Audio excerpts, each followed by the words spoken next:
Bonjour et bienvenue sur la chaîne du Centre Tao.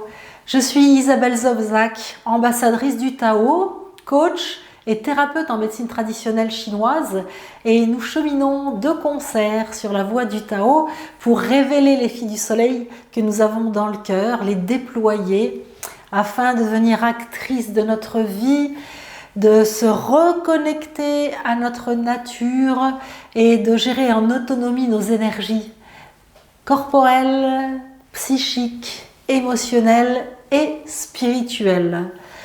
Et aujourd'hui, nous allons voir l'art de la chambre à coucher selon les taoïstes, parce que cette fille du soleil que nous avons dans le cœur, elle vit dans un corps de femme, et en tant que femme, nous avons une sexualité. Donc, comment les taoïstes envisageaient la sexualité ?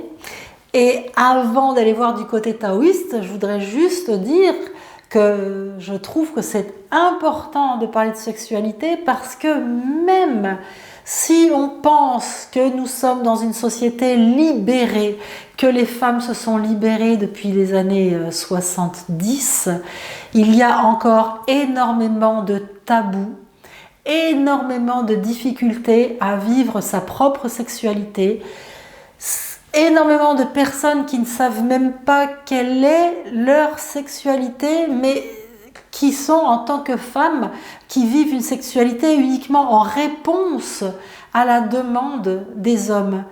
Donc il y a beaucoup de travail à faire de ce côté-là, et je trouve que la vision taoïste de la sexualité est tellement saine et peut tellement ouvrir l'horizon à ce niveau-là, que je voulais vous en parler spécifiquement.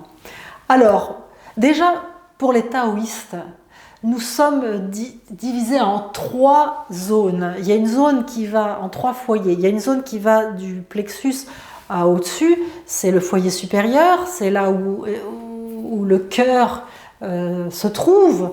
Donc c'est notre énergie, notre conscience, notre spiritualité. Entre le nombril et le plexus, c'est un autre foyer, le foyer moyen, lui, il digère, donc c'est notre nourriture corporelle, matérielle. Et puis, le foyer inférieur, il va du nombril à tout en bas, et lui, il abrite nos reins et notre sexualité. Et c'est également une nourriture. Nous nous nourrissons également de notre sexualité, selon les taoïstes. Mais je dis selon les taoïstes, mais enfin selon tout être humain qui évoque un tant soit peu de l'humanité, ça fait partie intégrante de notre humanité. Et pour les taoïstes, équilibrer ces 3 foyers entre ce que notre vie spirituelle, notre vie corporelle et notre vie sexuelle, c'est important, et c'est même gage de longévité, voire d'immortalité. Les taoïstes, du moins une partie d'eux, parce que dans l'histoire taoïste, il y a beaucoup de tendances différentes selon les gens différents. Chacun vit le Tao comme il le ressent.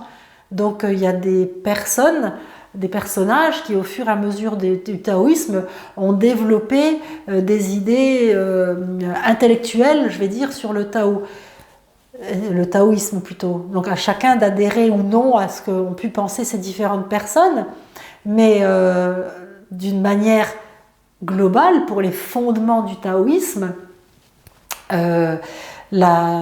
travailler sa sexualité, c'était rallonger sa vie. Et c'est ça que je voulais dire aussi. Donc pour certaines personnes, la sexualité pouvait faire atteindre à l'immortalité. Donc ils ont développé énormément de théories sur la sexualité qui font que ça devenait même quasi impraticable. Mais sans aller dans des excès, on va revenir à des bases toutes simples et donc terriblement humaines.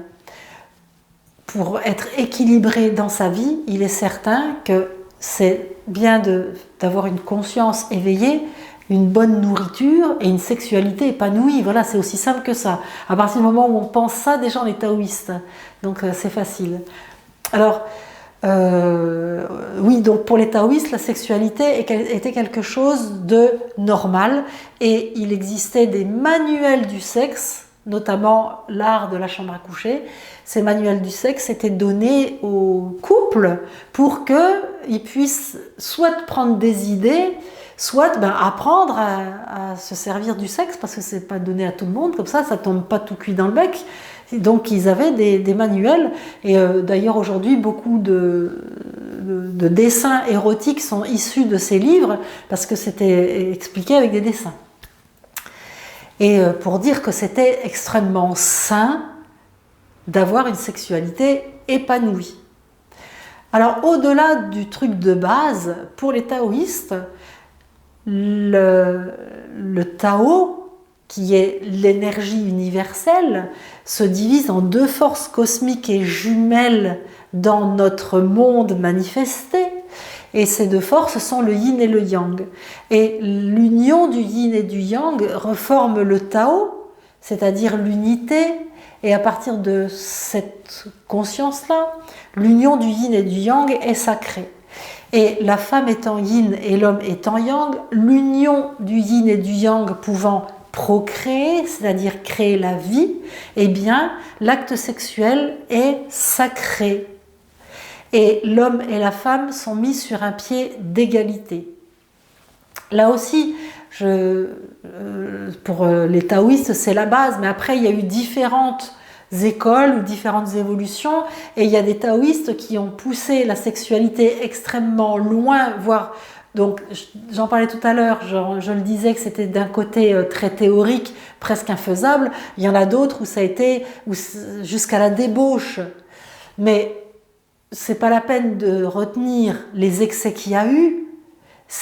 L'important, c'est de revenir au fondement, l'union du yin et du yang.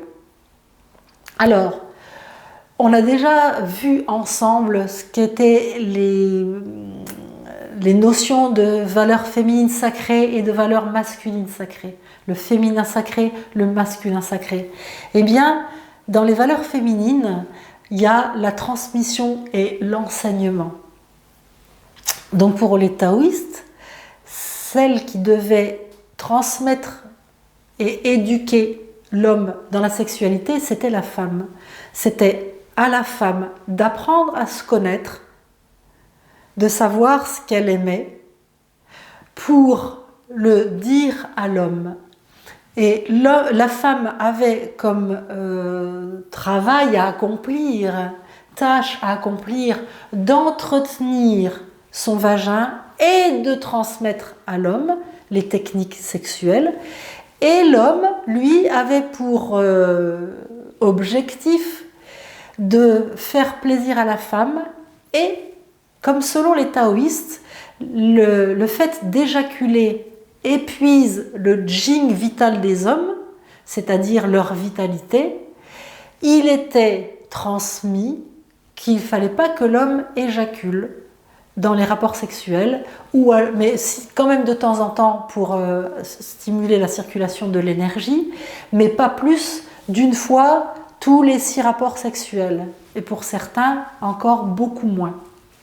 Donc, les rapports sexuels avaient abouti au fait que l'homme devait faire plaisir à la femme sans éjaculer, ce qui en plus était un très bon moyen de contraception.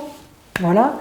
Et puis la femme devait entretenir son vagin et transmettre ce qu'elle aimait bien, et toute la, comment dire, le côté du jeu sexuel, c'était à elle de le transmettre en plus des fameux manuels du sexe. Et donc il y avait des femmes taoïstes qui étaient formées à cette sexualité pour la transmettre aux hommes.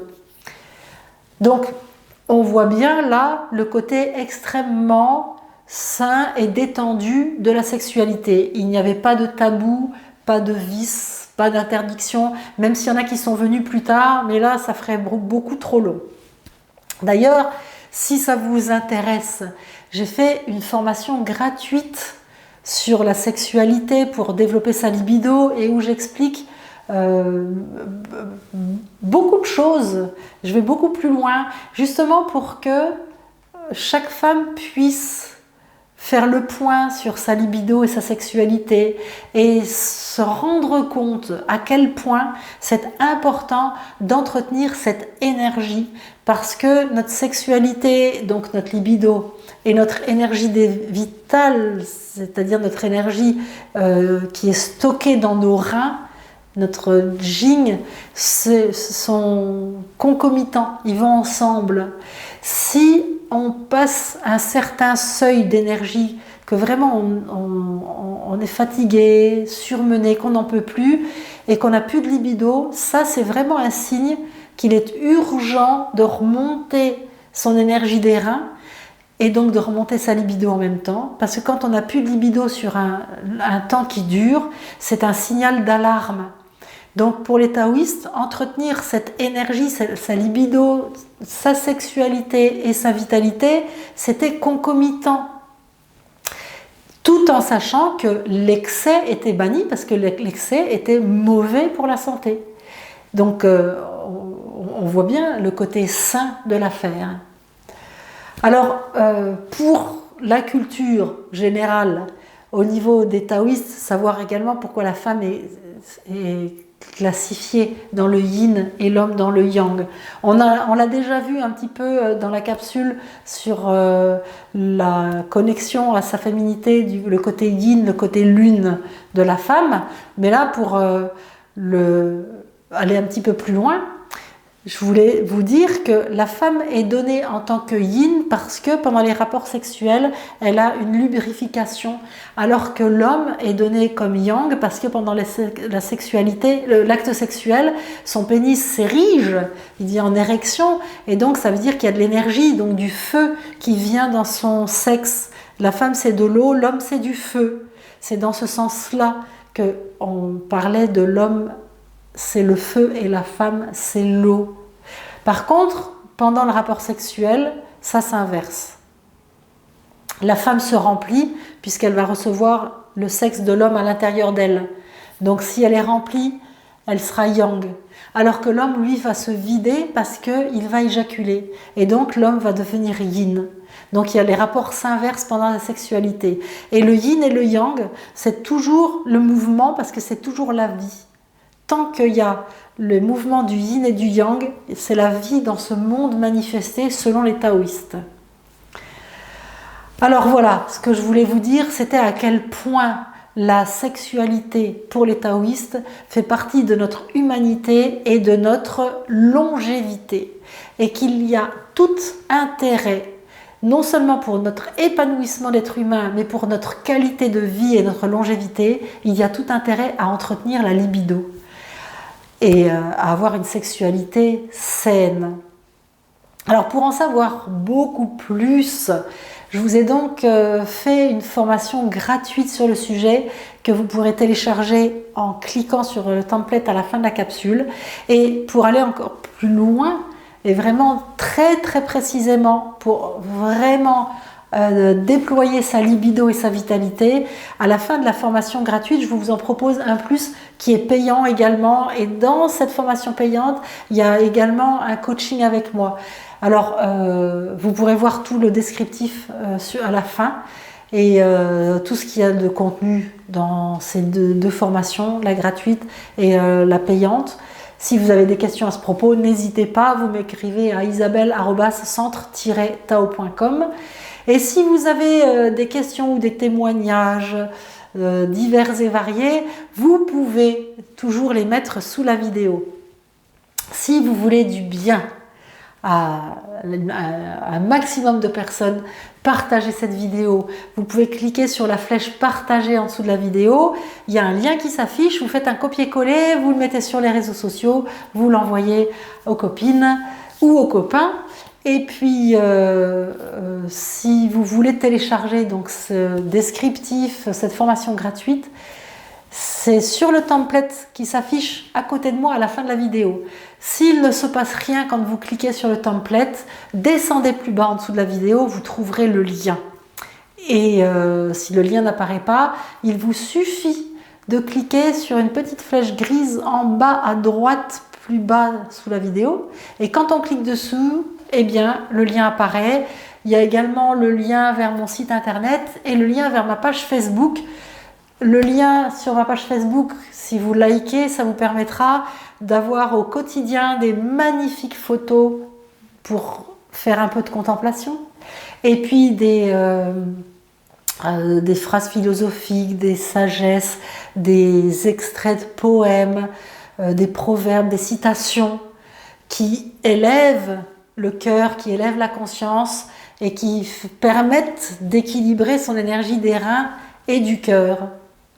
L'énergie des reins étant donc nourrie par la sexualité, c'est ce que je venais de vous expliquer dans cette capsule. On se retrouve pour d'autres évocations de nos énergies, de notre humanité, de nos émotions dans cette série sur les émotions. Je vous embrasse et je vous dis à bientôt.